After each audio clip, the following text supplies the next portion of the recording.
Currently, Google and Facebook are using cookies and algorithms to personalize your searches and what you see online. For example, a Democrat's Facebook page contains a lot of articles that are pro-left wing. Once Facebook figures out that the Democrat likes things that agree with him or her, it will begin removing the conservative views that he or she doesn't agree with. Yahoo News, the biggest news site on the internet, is now personalized. Different people get different things. Huffington Post, The Washington Post, New York Times, all flirting with personalization in various ways. In 2011, Eli Pariser coined the term filter bubble. The filter bubble is a bubble everyone is in while they are online. The bubble filters out while competing ideas and creates an echo chamber of things the individual agrees with. The filter bubble changes facts into opinions that support your own views, so you can no longer see what is true. This creates a similar environment to 1984. The process of continual iteration was applied not only to newspapers, but to books, periodicals, pamphlets, posters, leaflets, films, soundtracks, cartoons, photographs, to every kind of literature of documents which might conceivably hold any political or ideological significance. 1984 illustrates the internet into more exaggerated and conceivable terms. But ultimately, this echo chamber creates a similar path that led to the rise of the party from orthodoxy. Orthodoxy means not thinking, not needing to think. Orthodoxy is unconsciousness. The filter bubble leads to an orthodoxy because someone who constantly sees views that agree with their own never have to think critically, and all controversial issues fly over their head. And people become detached from the real world because they are living in their own, becoming orthodox. The echo chamber also deteriorates people's ability to communicate with people from the opposite spectrum. Just recently, the government shut down and both the Republicans and Democrats put complete blame on each other than actually taking responsibility in fixing the issue. We've just witnessed on the floor was a cynical decision by Senate Democrats to shove aside millions of Americans for the sake of irresponsible political gains. The government shutdown was 100% avoidable. The blame should crash entirely on President Trump's shoulders. This will be called the Trump shutdown. Democrats only saw the shutdown as the Trump shutdown, and that circulated with them through the filter bubble. And the Republicans saw the opposite within their own filter bubble, creating dysfunctionality of our democracy. The filter bubbles turn bloated opinions into facts because opinions only become restated with misinformation delivered from the algorithms created from companies like Google and Facebook. If all others accepted the lie, then the lie passed into history. For example, when someone's opinions are disputed over someone like Trump, neither side has a discussion. They both yell at each other in frustration, then they run back to their filter bubble to see their facts and feel safe and content once again. The global village that was once the internet has been replaced by the digital islands of isolation that are drifting further apart each day. From your Facebook feed to your Google search, as your experience online grows increasingly personalized, the internet's islands keep getting more segregated and soundproofed. Two different people search up the word Egypt onto their computer and end up with entirely different results. One gets crises in Egypt while the other one gets vacation spots.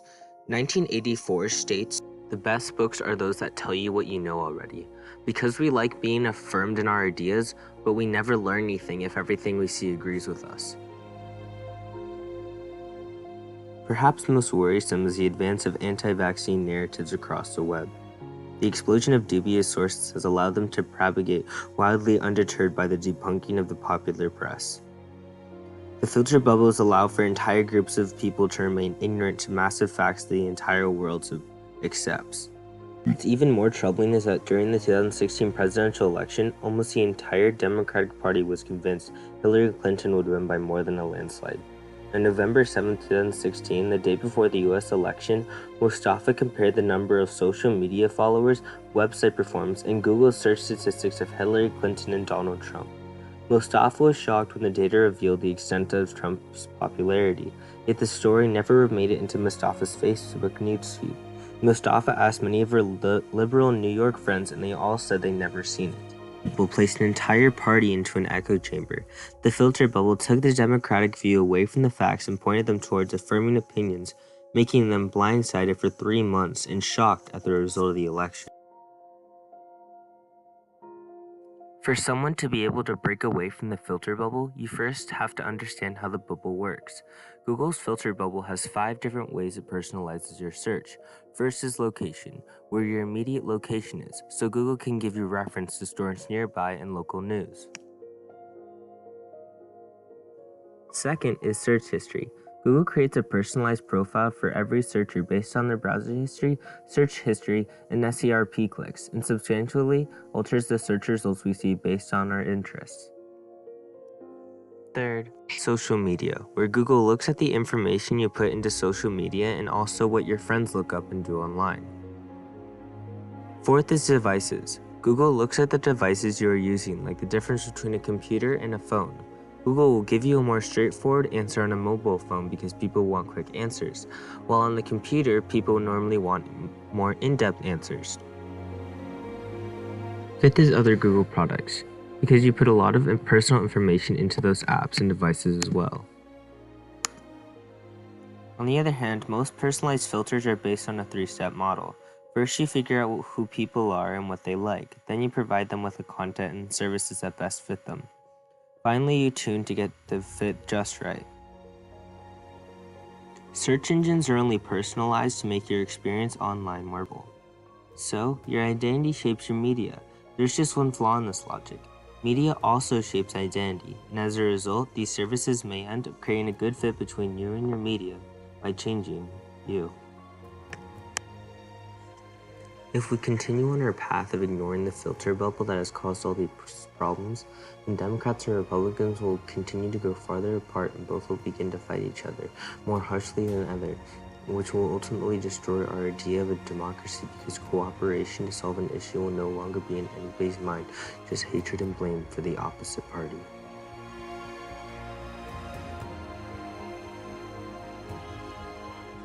Of the ways of personalized search that I just explained, the only 2 that cause the harmful effects of the filter bubble are your search history and your social media account. To do that, you can go to Google settings and say delete history permanently, turn off targeted ads, and turn cookies off altogether. For social media, you can turn everything to private. Those are the concrete ways of getting rid of the filter bubble. But a more interesting and educational way is to constantly search up the exact opposite things. Like if you search up the tax bill and you pull it up on a more conservative website, look up the same thing on a more liberal website. There's actually an app for this called BlueFeed and RedFeed. It gives you the same general news from each party's perspective, showing the gap between each of them. As a society, the best way to end the harmful effects of the filter bubble is to have Google and Facebook and similar things to get rid of search history and social media algorithms altogether, or challenge those companies to make systems that work against the filter bubble so you can constantly see the opposing side. Thank you for watching.